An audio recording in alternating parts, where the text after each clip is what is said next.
longtime fan of the SaGa series, I've become used to its unique gameplay elements, so used to them that when I first booted up SaGa Scarlet Grace Ambitions, I didn't like it. The game takes an untraditional approach with its RPG systems and storytelling, which took some getting used to on my part. However, after the first 30 minutes, I found myself invested heavily in everything this game has to offer. Now, Erpina, I know this is a bit sudden, but I would have you patrol our domain. You trust me with such a task, Antonius? Normally I would take this burden myself, but I must remain here in Father's place. Say no more. I shall go gladly.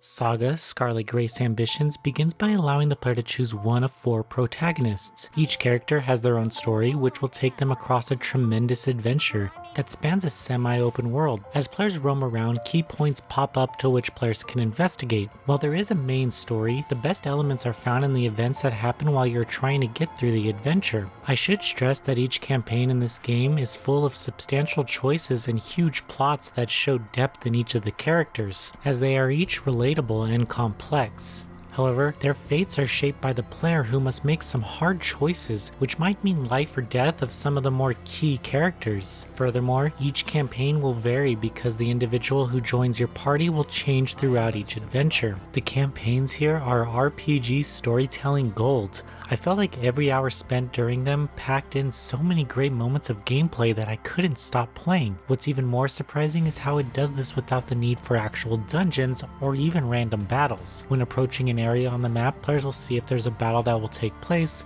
along with the difficulty of the encounter. Other information given includes the monsters as well as the rewards. The battles in SaGa Scarlet Grace Ambitions continue the unique trend of RPG systems within the game. Each encounter is a strategic endurance fight that requires special planning and knowledge of your units. The battles can be difficult, but the difficulty can be lowered and raised in the options menu. The bottom of the screen displays when your unit will strike, but players will need to account for the limited amount of BP available to them to execute attacks. Each round adds an additional BP unit, which allows more powerful attacks or more units to be used in the match. SaGa fans will feel right at home with some of the battle systems featured, as new abilities are discovered at random during a fight. However, things are a bit more straightforward here, as weapons show how many abilities can be unlocked. One of the tougher systems to understand is how magic users use flux gained in battles to learn new abilities. This feature is a little strange to me, as I just allowed everything to happen at random and I never truly understood it throughout any of my playthroughs. Enemies here do get a bit repetitive, as some are just color swaps.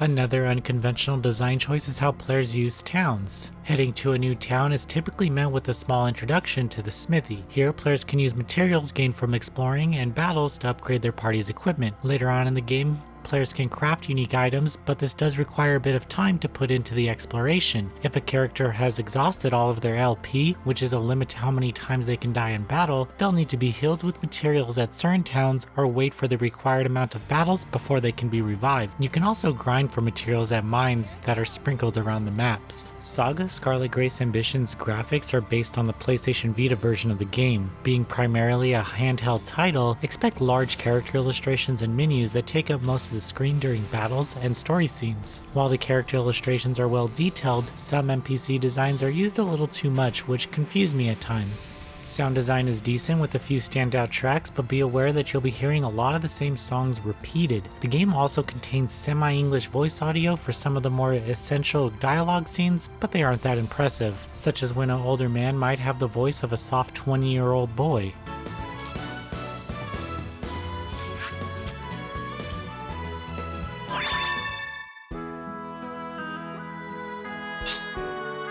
SaGa Scarlet Grace Ambitions is a beautiful adventure in every sense of the word. The game plays out like a Dungeons & Dragons RPG quest, where random events and player input have the most significant effect on the outcome of the story. Each campaign offers a few difficult choices to make, while all of them are full of exciting battles and unique quests. None of my playthroughs were the same, but one thing is for sure, each time I explored off the main quest, I was met with some of the best side stories I've ever played. SaGa Scarlet Grace Ambitions isn't all around perfect, as its handheld limitations show themselves after the first hour of gameplay, and there is some confusion around some of its systems, but I'll say that the game still left me surprised. I went in as a jaded fan of classic SaGa titles, but was soon turned into a fan of the unique and untraditional methods of SaGa Scarlet Grace Ambition's storytelling and battle system. If you're looking for an entirely different RPG, I cannot recommend this game more. Noisy Pixel is giving SaGa Scarlet Grace Ambitions an 8.5 out of 10. Thank you for watching. Please read the full review at noisypixel.net. Noisy Pixel is run by a group of gamers who work hard to deliver news, reviews, previews, and more. Please subscribe to keep up with all our future content.